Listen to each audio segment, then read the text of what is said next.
Holy hell.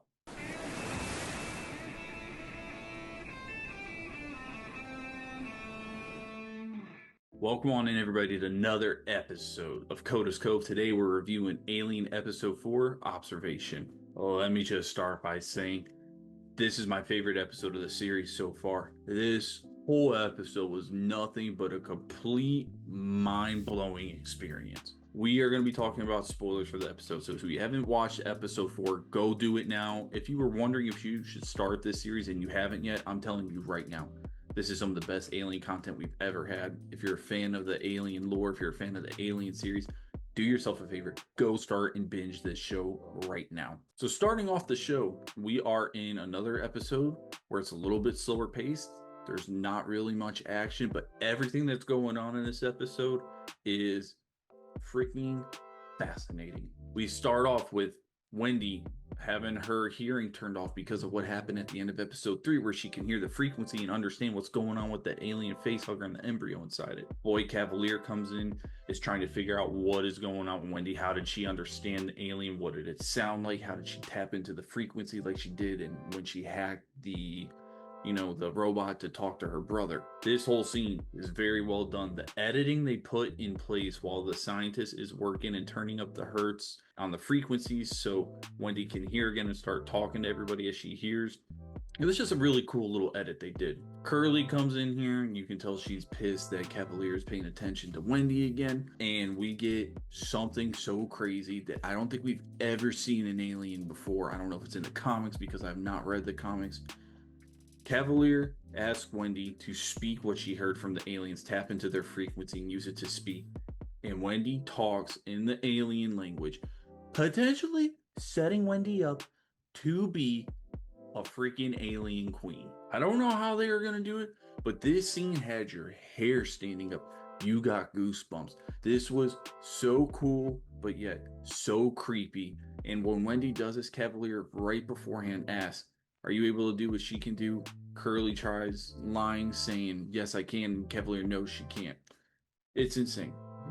Before Wendy goes and starts speaking the alien language, though, Hermit comes in. He finally has awakened from his surgery. And Cavalier pokes fun at him and is like, how do you like your new lung? You're never going to guess what we did with your old one, because Hermit has no idea they brought all the specimens back and the xenomorphs are in this building because he's been down for the count and unconscious pretty much since the attack he had with the xenomorph. Very cool scene, and the rest of this episode is just, it's chef's kiss. After this, we go into a scene where Morrow is manipulating Slightly, talking to him, trying to get him to help him and befriend him. Slightly is starting to open up to Morrow like he's not supposed to. You learn Morrow's real name. He gets Slightly to tell him his real name. And all the while, Kirsch is already kind of knowing something's going on with Slightly, because after watching the recording of when Morrow was talking to Slightly, and then he asked him that riddle, when is a machine not a machine or something like that, he sees that Morrow put that implant on Slightly. So Kirsch is kind of onto what is going on.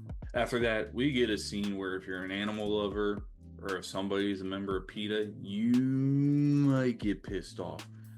We have a scene where there is a sheep that's a lab specimen and they put the little alien octopus eye into... We get a scene where the lab sheep is exposed to the octopus alien eye thing, the real creepy thing. And let me tell you folks, what happens next is brutal, kind of tough to watch.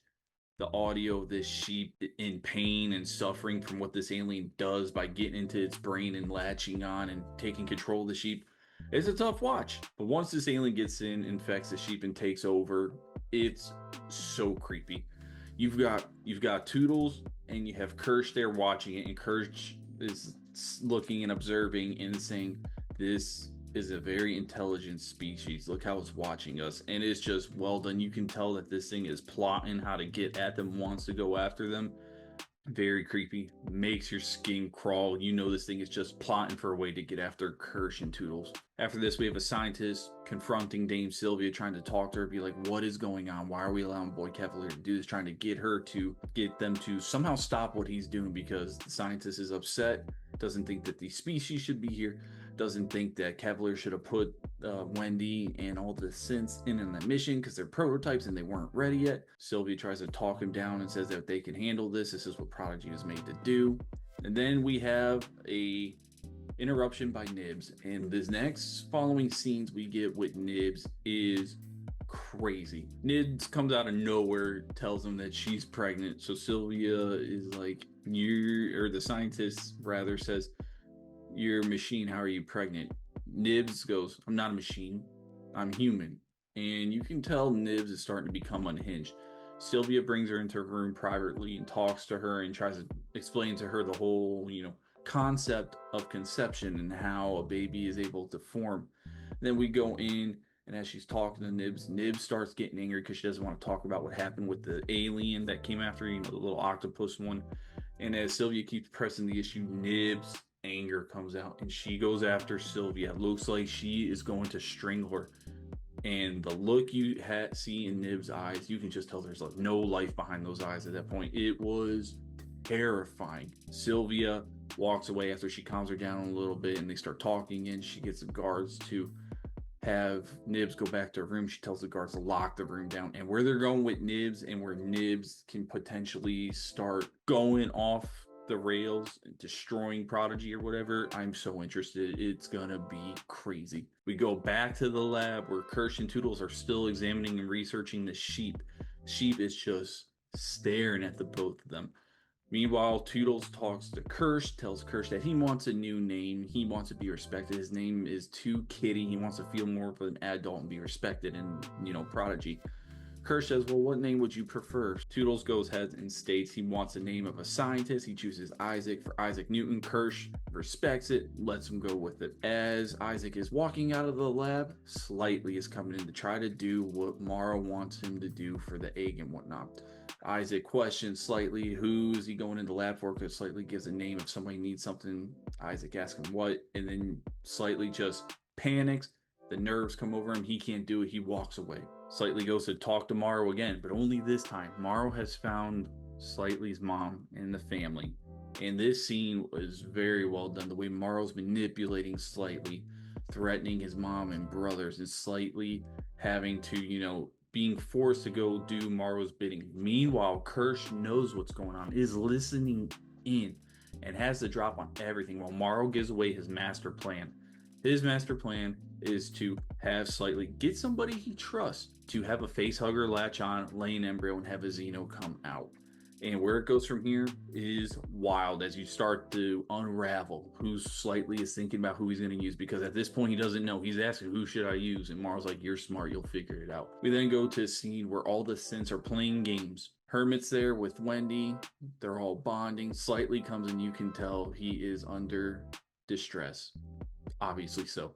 He gets mad because Hermit's there. He states that if their family isn't there, which they should be, which he's got a fair point, Hermit should be there. Hermit agrees that the family should be there. We pan away like a scene later or so where it gets dark and Hermit is looking at the scar from where his surgery was for his lung. In the background, we have Slightly staring at Hermit. This is who he's going to choose, or it's hinting at that. That's who he's going to choose for the face hugger to latch onto. That's going to be the one. Meanwhile, while this is going on, very creepy. Wendy goes back to the lab because Cavalier asked her to go back to the lab. She is speaking in alien language to the embryo that was in Hermit's lung. This is going on while Slightly is staring at Hermit, and you hear the alien language in the background. It is so freaking cool how they did this. Eventually, the lung embryo, it hatches. This part, you can tell there's a little bit of CGI in there. It's sticking out a little bit, but still looks cool. The Xeno that comes out is like a snake. Wendy is communicating with it, or was, and she goes up and she actually goes and pets it. The alien is very docile with her. Again, potentially setting her up as an alien queen. I don't know how they're going to do it, but just a great episode, my favorite of the series. So my rating for this episode, if you can't tell by my excitement, I'm giving this episode a 10 out of 10. Better than the premiere. My favorite episode of the series so far. Just the espionage that's going on, all the side plots with the characters that I was kind of worried about, the way I feel like it's going to come together full circle, and how it's going to cause Prodigy to go through hell once stuff starts going down. Oh man, I cannot wait. Cannot wait for episode 5 next week. 10 out of 10. Best episode yet. What did you think of Alien episode 4? Did you see it? comment below. Let me know, what do you think of the series as a whole so far, since we're officially at the halfway point. If you like this content, make sure you leave a like, subscribe, ring the bell for notifications, and hey, make sure, be a friend, tell a friend to come join the Cove. We're on the path to reach 10,000 subs. Thank you all for the support. Have a great night.